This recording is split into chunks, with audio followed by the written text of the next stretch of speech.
Hey there, it's Allison with Bivens Brothers Creative. We're a digital studio that builds beautiful, accessible websites in Webflow.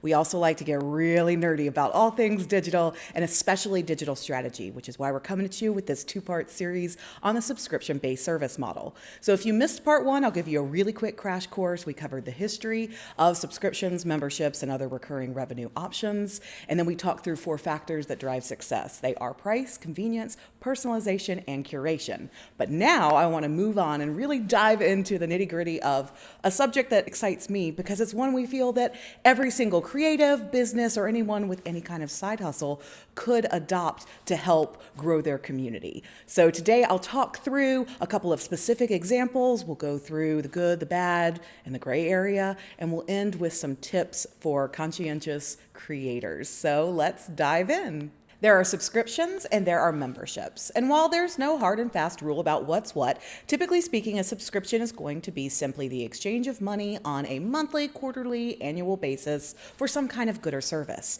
Whereas memberships are allowing creators to really lean in and directly connect with their community, fan base, or otherwise. And I think this is a really exciting time for creators, no matter what it is that you're producing, to get on board with one of these platforms. So just a couple of examples. There's, of course, Patreon. Patreon was the one that was started by musicians for musicians, but in recent years we have seen it explode into all kinds of creators, from software to artwork to cosplay to Dungeons and Dragons. Patreon kind of was the next logical step after platforms like GoFundMe or Kickstarter, which typically speaking were one-time contributions in order to fund a particular thing, whereas Patreon is just an ongoing model. Patrons can either sign up to fund specific creations, or they can sign on for monthly recurring contributions to that artist, creator, technologist, or otherwise.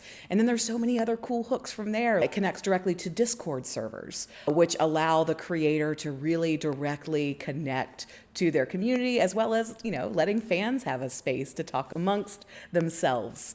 Another great platform is called Ko-fi. It rhymes with no fee. In the technology world, say you are having a problem, a real head scratcher, you can't solve something, and you need to tag in someone a level or more above you, you might offer to buy them a cup of coffee.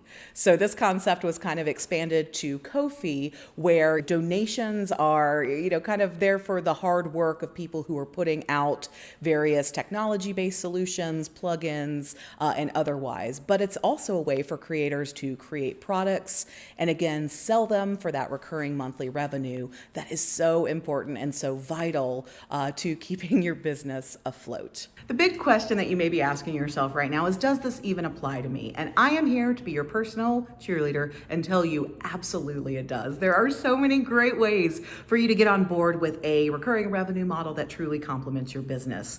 A few examples just to get those creative juices flowing. We're seeing museums who are offering a monthly patronage that, in addition to discounts on physical tickets to visit the museum, you also get access to virtual events, as well as curriculums for kids, teachers, and other value add-ons. We've seen choral communities who offer subscriptions in exchange for behind-the-scenes access, looks into rehearsal, interviews with singers and creative directors, which is such a wonderful way to paint a complete picture and really engage the audience beyond just coming to a single performance. One really cool example is an organization called Aspire Chicago, which is a local disability community organization based in Chicago, and they have created this side hustle collaboration with a local coffee roaster that hires people with disabilities, and then they offer a membership package to deliver coffee straight to people's doors.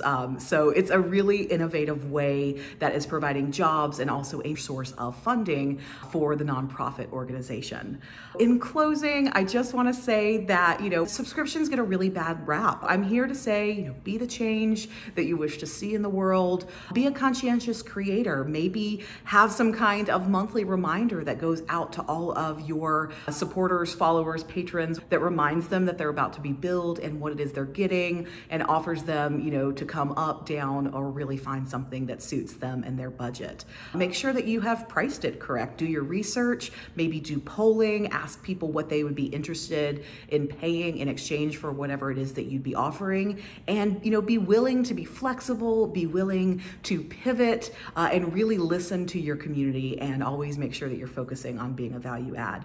Of course, if you have any specific questions about getting your own recurring revenue, subscription, or membership model up and running off the ground, the Bivens Brothers creative team is here to talk through that strategy, answer your questions, and just be a part of that new offering for your creative endeavor. Thank you so much for tuning in. It's been fun to talk about this. Bye.